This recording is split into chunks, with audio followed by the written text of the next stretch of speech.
Bismillahirrahmanirrahim. Assalamualaikum warahmatullahi wabarakatuh. Apa kabar anak-anak semua? Waalaikumsalam. Sehat semua? Alhamdulillahirabbil alamin. Baik ya.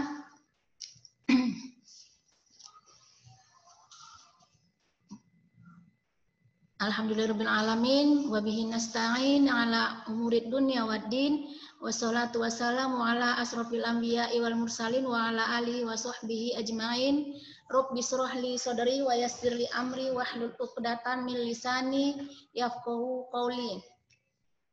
Allahumma inni a'udzubika minal ilmi la yanfa wa min qalbi la yakhsha wa min nafsin la tashba wa min du'ain la yusma. Baik ya, kita mulai pembelajaran kita hari ini.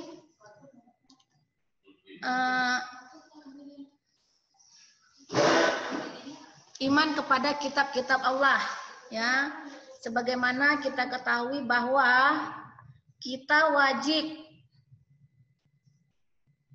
beriman dan mengimani kitab-kitab Allah, sebagaimana kitab-kitab Allah ini juga termasuk dalam salah satu rukun iman yang 6. Dan kita sudah tahu bahwa kitab-kitab Allah ini termasuk rukun iman yang ketiga.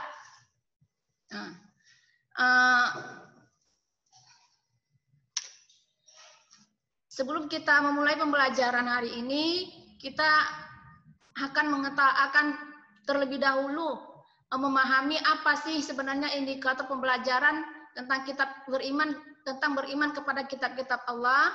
Yang pertama itu menjelaskan makna iman kepada kitab-kitab Allah Subhanahu wa taala. Kemudian yang kedua menjelaskan kandungan dalil nakli tentang iman kepada kitab-kitab Allah Subhanahu wa taala. Kemudian mengidentifikasi ciri-ciri orang yang beriman kepada kitab-kitab Allah Subhanahu wa taala. Kemudian menunjukkan perilaku yang mencerminkan iman kepada kitab-kitab Allah Subhanahu wa taala. Kemudian mengidentifikasi hikmah dan manfaat beriman kepada kitab-kitab Allah Subhanahu wa taala dan menyajikan paparan tentang makna tanda-tanda hikmah dan manfaat beriman kepada kitab-kitab Allah Subhanahu wa taala. Kemudian menyajikan paparan keterkaitan antara beriman kepada kitab-kitab Allah Subhanahu wa taala dengan perilaku peduli kepada orang lain dan saling menasihati. Nah, terlebih dahulu kita pahami apa itu beriman kepada kitab Allah. Pengertiannya, beriman kepada kitab Allah artinya mempercayai dan membenarkan bahwa Allah Subhanahu wa taala menurunkan kitab-kitab kepada para rasulnya yang berisi larangan, perintah, janji, dan ancamannya. Kemudian daripada itu kita juga harus mengetahui apa dalil beriman kepada kitab-kitab Allah Subhanahu wa taala. Di dalam Al-Qur'an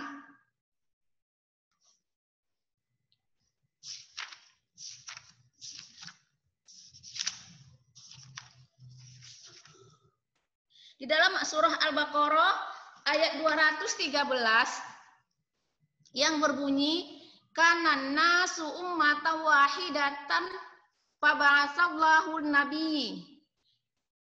nabiyina mubasyirina wa munzirina wa anzala ma'ahumul kitaba bil haqqi liyahkuma bainan nasi fi ma ikhtalafu fihi wa ma ikhtalafa fihi illa alladzina utuhu min ba'di ma ja'atuhumul bayyinat baghyan bainahum fahadallahu alladzina amanu limahtalafu fi minal haqqi biizni wallahu yahdi may yasha ila siratim mustaqim. Yang artinya manusia itu adalah umat yang satu. Setelah timbul perselisihan, maka Allah mengutus para nabi sebagai pemberi peringatan dan Allah menurunkan bersama mereka kitab yang benar untuk memberi keputusan di antara manusia tentang perkara yang mereka perselisihkan. Tidaklah berselisih tentang kitab itu melainkan orang yang telah didatangkan kepada mereka kitab, yaitu setelah datang kepada mereka keterangan-keterangan yang nyata, karena dengki antara mereka sendiri.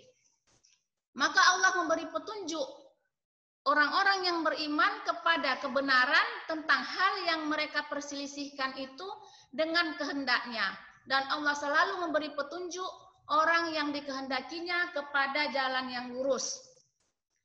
Quran Surah Al-Baqarah ayat 200 ayat 213. Nah, itu dalil yang bersifat umum. Adapun dalil yang bersifat khusus terdapat dalam Quran Surah Al-Maidah ayat 44 yang berbunyi Inna anzalnal taurata fiha hudan wa nurun yahkum bihan nabiyyuna alladzina aslamu lilladzina hadu warabbiyuna wal ahbaru bimastahfizu min kitabillahi wa kanu alaihi syuhada fala tahshaun nasa wakhshawna wala tashtaru bi ayati samanan qalila wa man lam yahkum bima anzalallahu fa ulaika humul kafirun. Artinya, sesungguhnya kami telah menurunkan kitab Taurat, di dalamnya ada petunjuk dan cahaya yang menerangi, yang dengan kitab itu diputuskan perkara orang-orang Yahudi oleh nabi-nabi yang menyerahkan diri kepada Allah, oleh orang-orang alim mereka dan pendeta-pendeta mereka, disebabkan mereka diperintahkan memelihara kitab-kitab Allah dan mereka menjadi saksi terhadapnya.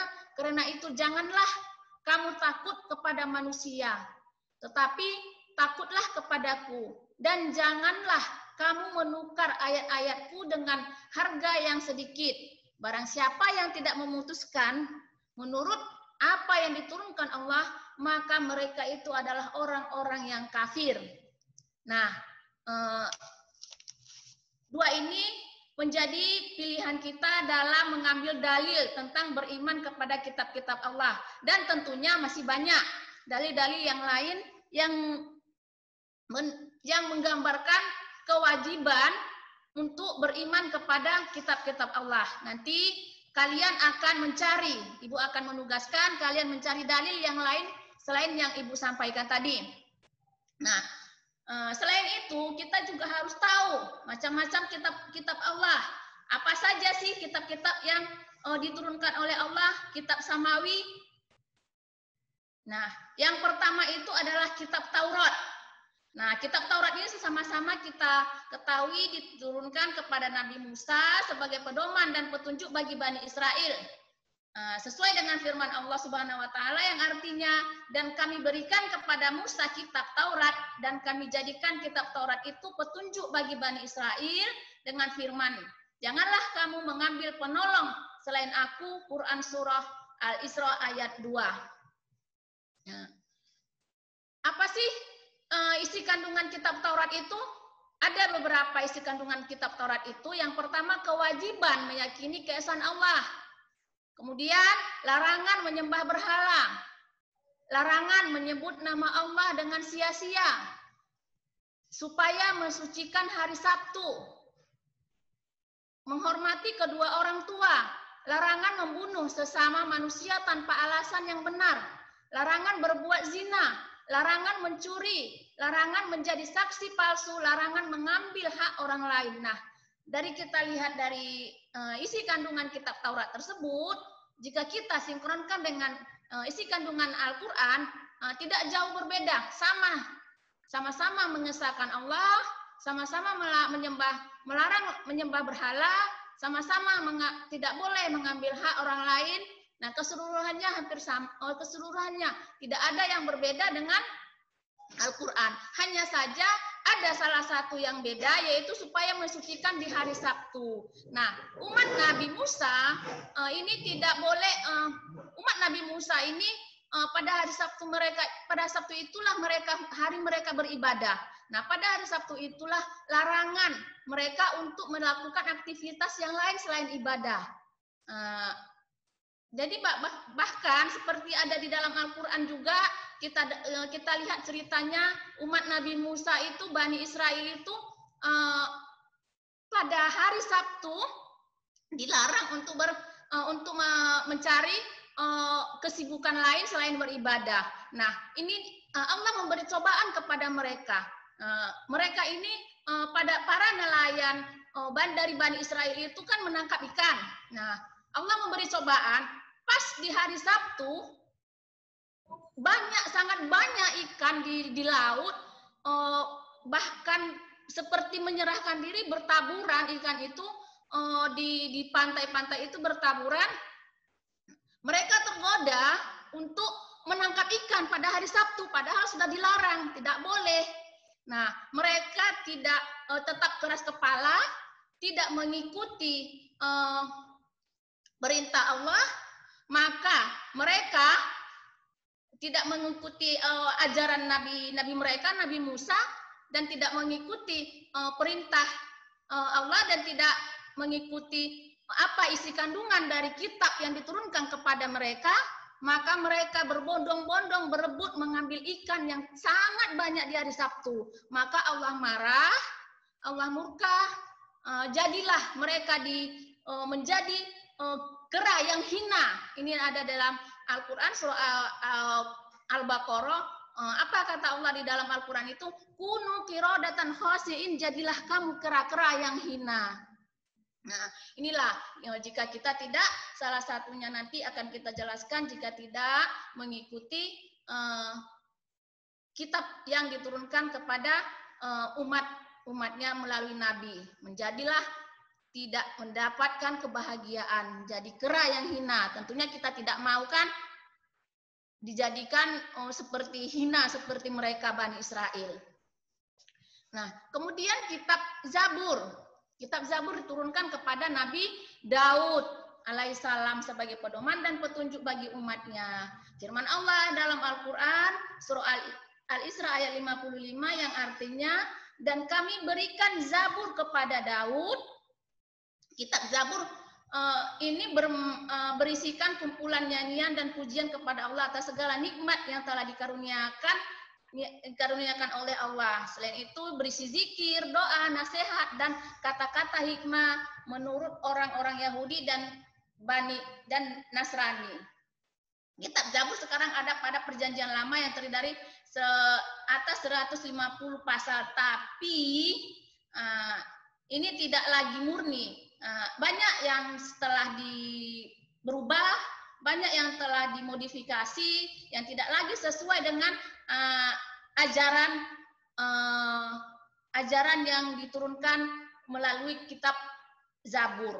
Dan juga kitab Zabur ini tidak lagi boleh dipakai, tidak boleh jadi lagi pedoman, karena bukan menjadi kitab yang terakhir. Ada lagi selanjutnya kitab yang penyempurnanya, yaitu Al-Quran. Nah, jadi walaupun masih dipakai mereka itu tidak boleh. Bagi kaum Yahudi dan Nasrani masih memakai, itu sudah tidak boleh. Sudah diganti dengan Al-Quran, sudah dilengkapi oleh Al-Quran. Kemudian kitab Injil. Nah, kitab Injil ini diturunkan kepada Nabi Isa alaihissalam sebagai petunjuk dan tuntunan bagi Bani Israel. Nah, jadi di sini kita lihat bahwa umat Nabi Musa dan umat Nabi Isa sama-sama dari Bani Israel. Nah,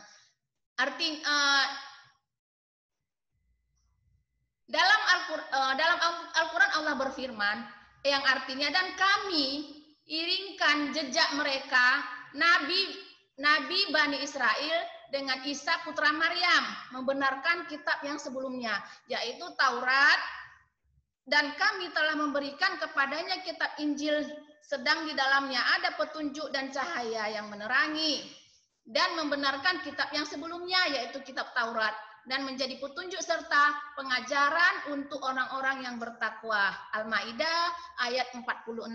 Nah, isi kandungan di dalam kitab kitab Injil, yaitu perintah agar kembali kepada tauhid yang murni. Kemudian ajaran yang menyempurnakan kitab Taurat, ajaran agar hidup sederhana dan menjauhi sifat tamak dan rakus pembenaran terhadap kitab-kitab yang sebelumnya. Nah, jelas ya, kitab Injil itu diturunkan kepada Nabi Isa untuk pembenaran kitab-kitab yang sebelumnya dan menjadi pelengkap bagi kitab-kitab yang sebelumnya.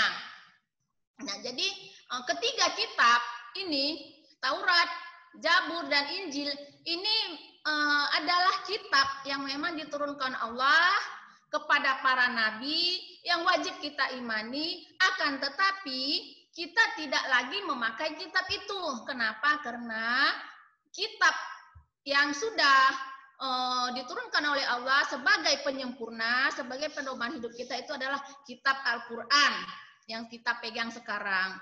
Itu yang keempat, kitab Al-Quran, kitab suci. Al-Quran diturunkan kepada Nabi Muhammad SAW untuk dijadikan petunjuk dan pedoman bagi seluruh umat manusia.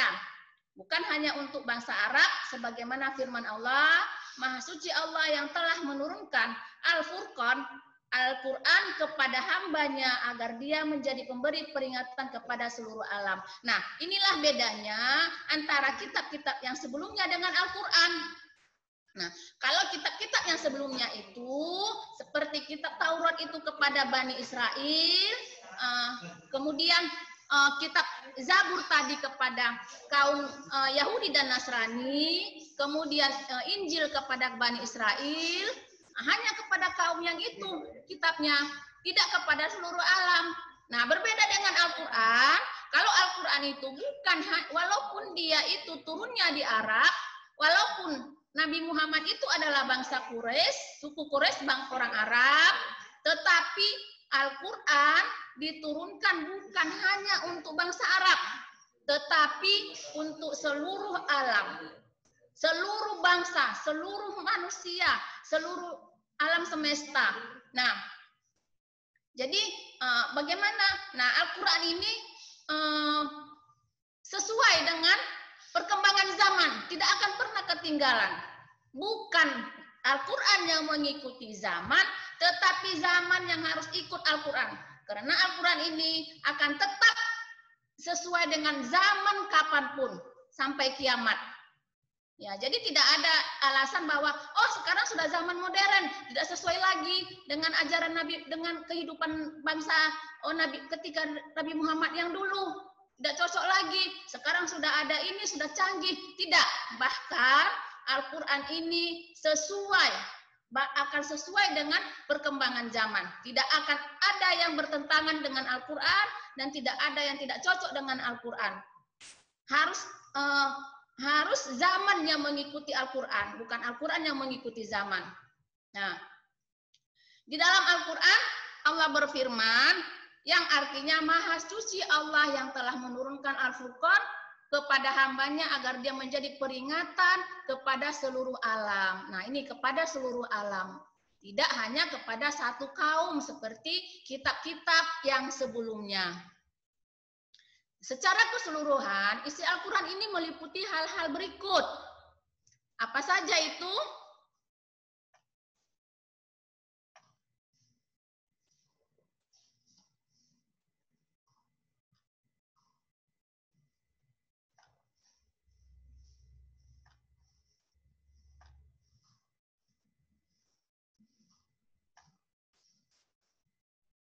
Nah, Al-Quran ini membahas mengenai prinsip-prinsip akidah atau keimanan. Nah, di dalam Al-Quran itu ada lengkap bagaimana cara kita beriman, bagaimana tentang akidah, nah tentang menghambakan diri, sebagaimana firman Allah, wa ma khalaqtul jinna wal insa illa liya'budun, dan tidaklah kami jadikan jin dan manusia kecuali untuk beribadah. Nah, di sana ada prinsip-prinsip ibadah, pembahasannya mengangkat prinsip-prinsip ibadah. Semuanya ada di dalam Al-Quran tentang ibadah, ya. Contohnya, apa tadi? Oh, tentang ibadah, ya. Tentang wudhu, lengkap di dalam Al-Quran. Tentang apa lagi? Tentang sholat, lengkap di dalam Al-Quran. Dan ibadah-ibadah yang lain, haji, puasa, ada di dalam Al-Quran. Jadi pembahasannya mengangkat prinsip-prinsip ibadah, kemudian pembahasan yang berkenaan dengan prinsip-prinsip syariah. Apa-apa aja itu prinsip syariah? Nah, banyak ya, tentang hukum, tentang muamalat, kemudian tentang prinsip tentang jenayah atau siasat tentang politik, tentang muamalat, hubungan sesama manusia, bagaimana dengan hubungan tetangga, bagaimana dengan hubungan tentang prinsip-prinsip jual beli, bagaimana prinsip sewa menyewa, semua ada di dalam Al-Quran. Nah, apa yang halal dan apa yang diharamkan, apa yang sah dan apa yang batil, tentang syariat, tentang muamalat tentang muamalat itu ada di dalam Al-Quran. Bahkan tentang jinayah, tentang siasah, itu tentang politik ada di dalam Al-Quran. Kemudian apalagi sejarah dan kisah-kisah umat terdahulu, ya. Di dalam Al-Quran juga ada sejarah dan kisah-kisah umat terdahulu. Contohnya sejarah tentang Nabi Musa, Nabi Isa, kemudian Nabi Yunus, Nabi Yusuf, bahkan semuanya tentang nabi-nabi yang telah terdahulu. Dari mana kita tahu cerita tentang Nabi Yusuf? Ada pada surah Yusuf. Nah, di surah Yusuf itu kita bisa lihat, kalau kamu ingin baca lagi, yang artinya itu, ya ayahku, aku melihat 7 bintang sujud di hadapanku. Nah, bintang-bintang sujud di hadapanku. Di situ kita lihat di dalam Al-Quran. Kemudian di situ juga dikisahkan tentang bagaimana saudara-saudaranya membawanya, membunuhnya. Di situ kita juga tahu bagaimana takbir mimpi, bagaimana ayahnya yang buta, Nabi Yakub. Nah, di dalam surah Yusuf nanti kalian bisa baca, bisa pahami, bacalah terjemahannya, kemudian pahami, sangat enak, sangat indah kisahnya tentang Nabi Yusuf. Nah, itulah salah satunya juga sejarah dan kisah-kisah umat terdahulu. Kemudian apalagi rujukan ilmu pengetahuan dan teknologi. Nah, Al-Quran ini juga menjadi rujukan ilmu pengetahuan dan teknologi. Seperti yang Ibu bilang tadi, bahwa Al-Quran itu lengkap sesuai dengan arus zaman. Jadi banyak ilmu pengetahuan yang terkandung di dalam Al-Quran. Jika kita bisa, kenapa kita tidak bisa memanfaatkan Al-Quran, membedah Al-Quran, bagaimana penafsirannya, bagaimana kita untuk memahami apa isi-isi Al-Quran itu. Kenapa harus orang barat sana yang memahaminya? Kenapa harus orang barat sana yang mendapatkan ilmu-ilmu dari Al-Quran? Nah, ini adalah tugas kalian untuk memahami Al-Quran, kemudian mengambil hikmahnya, mengambil ilmunya yang sangat syarat, yang begitu tebal, itu ada lengkap di dalam Al-Quran jika kita mampu untuk mengkajinya. Nah, kemudian apalagi yang perlu kita ketahui dengan Al-Quran? Apa sih kedudukan Al-Quran itu? Nah, jadi kita harus tahu dalam kehidupan kita Al-Quran itu sebagai apa bagi kita, kan gitu.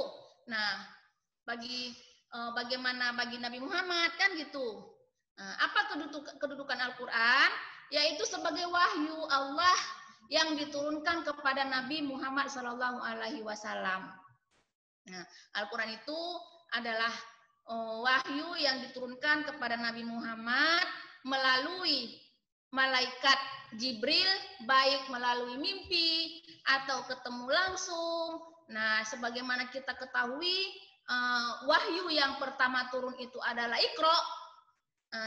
ketika Nabi di Gua Hira. Nah, itulah ayat yang pertama turun, surah Al-Alaq ayat 1 sampai ayat 5. Nah, ini sudah sama-sama kita ketahui bahwa ayat yang pertama turun itu Allah menyuruh kita membaca. Iqra, bacalah, bacalah. Nah, bahwasanya begitu pentingnya lah untuk membaca, sehingga ayat yang pertama turun itu adalah ayat perintah untuk membaca. Apa yang harus dibaca? Ya, isi kandungan Al-Quran. Dipahami,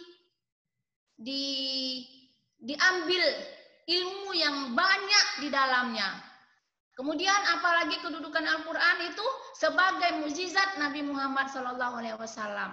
Nah, sebagaimana kita ketahui bahwa Al-Quran itu adalah salah satu mukjizat terbesar Nabi Muhammad SAW. Kemudian sebagai pedoman hidup manusia agar tercapai kebahagiaan dunia akhirat. Nah, jadi kalau ditanya kita, apa? Aku mau kuliah. Untuk apa? Supaya ada pedoman hidup. Itu salah. Ya, bukan menjadi pedoman hidup, tetapi supaya memudahkan untuk mendapatkan ilmu, untuk mendapatkan profesi. Oke, tetapi sebagai pedoman hidup itu adalah Al-Quran untuk kebahagiaan dunia akhirat, ya.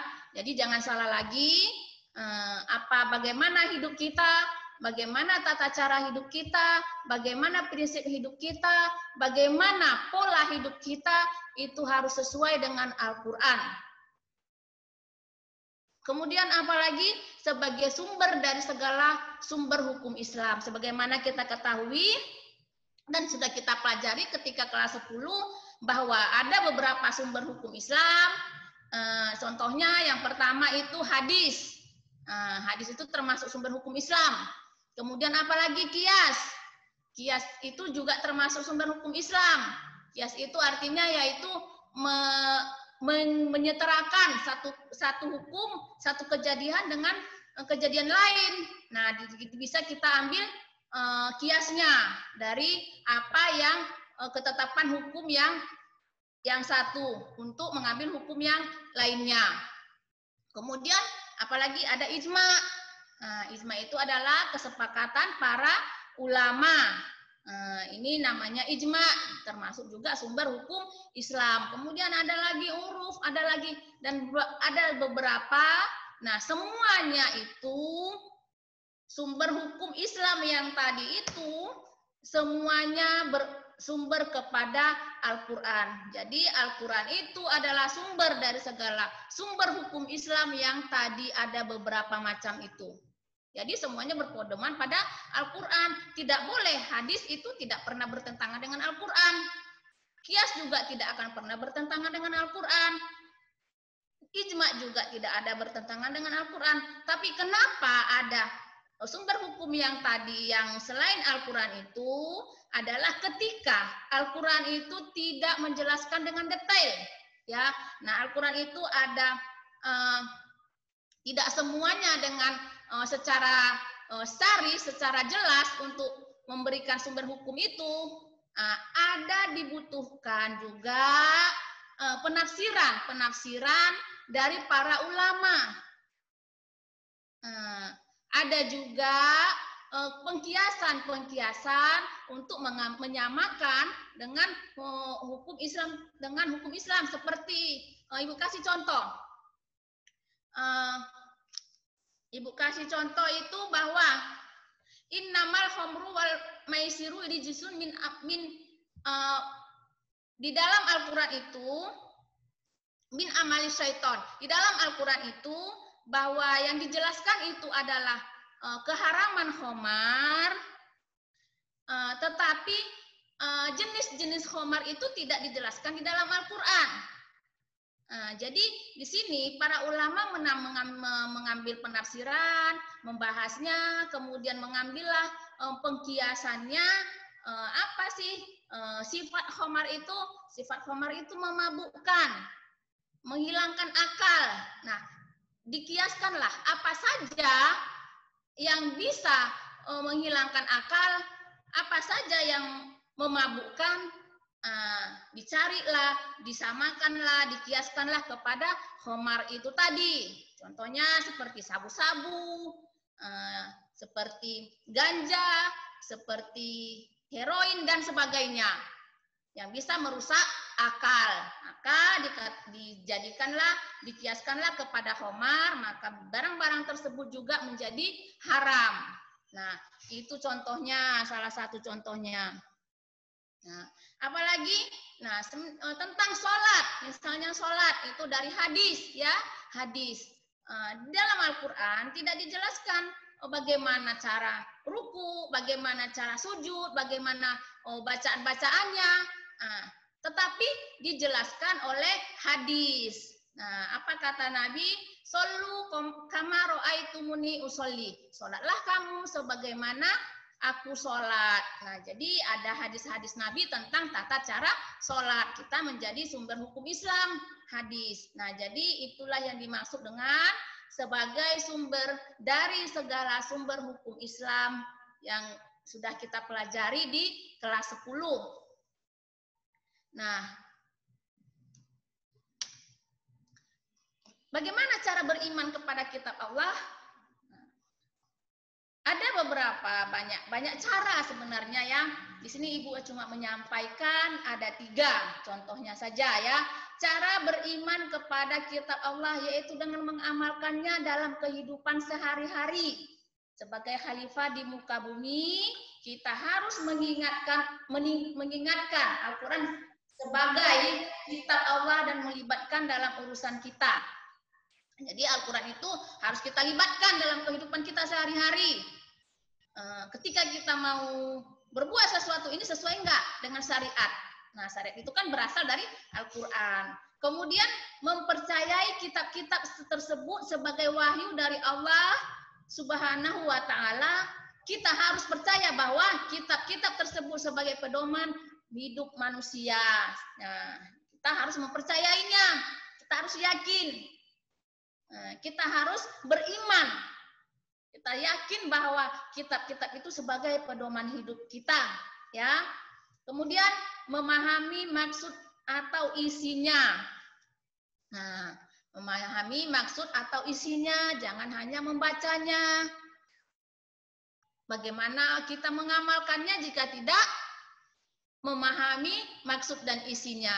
Jadi kita harus dapat mengamalkannya. Kita harus dapat memahami apa maksudnya. Jika kita tidak bisa memahaminya, mungkin kita tidak bersekolah, sudah terlanjur tidak bersekolah di sekolah Arab, di sekolah pesantren, tidak bisa menafsirkan, tidak bisa artinya juga. Kalau artinya bisa ya, kita bisa mengambil terjemahannya. Nah, tetapi untuk tafsirannya kita tidak paham, nah, kita wajib belajar. Kita wajib belajar seperti kalian ini, belajar pelajaran agama, pelajaran yang memang mengupas tentang Al-Quran, dan kalau bisa bukan hanya sampai di sini, tambahlah lagi pemahaman tentang Al-Quran agar memang benar-benar Al-Quran itu menjadi pedoman bagi hidup kita agar mendapat kebahagiaan dunia dan akhirat. Bukan hanya di sini, ikuti pengajian. Nah, kita lihat dari pengajian kita ikut. Jika itu membahas tentang kitab, jika itu membahas tentang isi kandungan Al-Quran. Nah, jadi kita wajib ya, wajib mempelajarinya, wajib tahu. Karena kalau tidak tahu gimana untuk mengamalkannya, bagaimana kalau tidak tahu gimana menjadikannya menjadi pedoman hidup, berarti kita wajib belajar. Utlubul ilmi faridatun ala kulli muslimin wal muslimat. Menuntut ilmu adalah kewajiban bagi muslim laki-laki dan muslim perempuan. Nah, jadi kewajiban ya. Jangan lupa adalah kewajiban untuk mengetahuinya. Nah, kemudian kita apa sih hikmahnya? Nah, kan kita juga harus tahu hikmahnya untuk Hikmah dari beriman kepada kitab-kitab Allah itu, yang pertama itu meningkatkan keimanan kepada Allah Subhanahu wa taala yang telah mengutus para rasul untuk menyampaikan risalahnya. Nah, jadi meningkatkan keimanan kita, ya. Meningkatkan keimanan kita kepada Allah. Kemudian hidup manusia menjadi tertata karena adanya hukum yang bersumber pada kitab suci. Nah, hidup akan tertata, jelas dia. Jadi akan tidak sembarangan, tidak suka-suka hati. Alah, nggak apa-apa, bohong juga boleh. Bohong nggak apa-apa, bohong-bohong dikit. Nah, itu tidak tertata namanya. Nggak apa-apa mengambil barang orang lain. Nah, itu tidak tertata, jadi tidak teratur hidupnya. Kemudian termotivasi untuk beribadah dan menjalankan kewajiban-kewajiban agama seperti yang tertuang dalam kitab suci. Nah, jadi setelah kita mengimani kitab-kitab Allah, percaya bahwa kitab-kitab itu Allah yang menurunkan langsung, Allah yang menurunkan kepada para nabi, pada rasul pilihan. Nah, kita akan termotivasi untuk beribadah, menjalankan apa isi kandungan kitab-kitab tersebut. Nah, jadi kemudian menumbuhkan sikap optimis karena telah dikaruniai pedoman hidup dari Allah untuk meraih kesuksesan baik di dunia maupun akhirat. Nah, jadikanlah Al-Quran itu membuat kalian jadi optimis dalam menjalani kehidupan kalian nanti. Nah, ketika kalian sudah menjadikan Al-Quran pedoman hidup, kalian akan yakin bahwa kalian tidak salah. Kalian sudah yakin bahwa kalian sudah tidak akan berhasil. Kalian sudah yakin bahwa kalian akan berhasil karena kalian tidak salah. Gini, Ibu kasih contoh. Ketika kita tidak mengikuti Al-Quran, tidak mengikuti pedoman kita tidak kepada Al-Quran, contoh kecil aja, tidak usah yang dosa yang besar. Mungkin kita menganggap berzina dosa besar, ya. Kemudian merampok, membunuh, itu dosa besar. Kecil aja, berbohong. Nah, kita berbohong. Coba kita tanya hati kita. Ketika kita berbohong, bagaimana perasaan kita? Apakah kita hidup tenang? Apakah kita tenang dengan kebohongan kita? Pasti tidak, kan?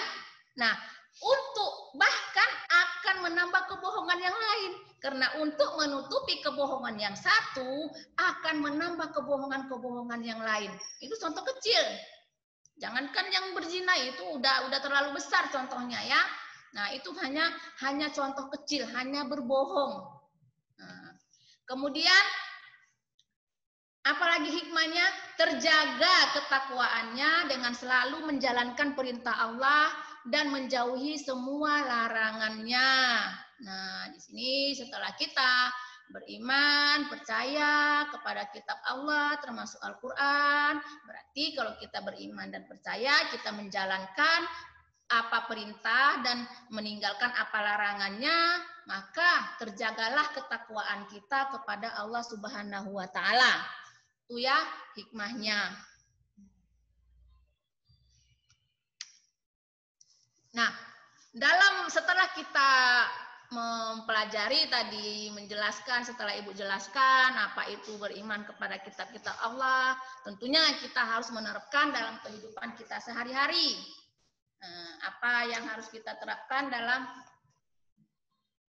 kehidupan kita sehari-hari, contohnya itu yang meyakini kebenaran yang terkandung dalam kitab Allah, meyakini bahwa kitab Allah itu benar, meyakini bahwa Al-Quran benar-benar wahyu Allah, bukan karangan Nabi Muhammad SAW, kemudian meyakini bahwa isi kandungan Al-Quran dijamin kebenarannya, kemudian mempelajari, memahami, dan menghayati isi kandungan Al-Quran. Kemudian apalagi banyak contohnya dalam penerapannya, mungkin membacanya, kemudian mempelajarinya, dan bahkan banyak yang lain. Nanti tugas kalian mencari contoh penerapannya ini, apa yang bisa kalian kerjakan, apa yang bisa kalian terapkan dalam kehidupan kalian sehari-hari tentang beriman kepada kitab-kitab Allah. Baik ya, Ibu rasa, Ibu pikir ya, Ibu kira hanya sampai di sini pertemuan kita kali ini. Nanti diskusinya di psikologi, bisa juga di grup WA kita, boleh tanya jawab ya. Ibu sudahi, mudah-mudahan kalian juga bisa mencari data-data dari yang lainnya. Baik ya, Assalamualaikum warahmatullahi wabarakatuh. Lama kali rupanya.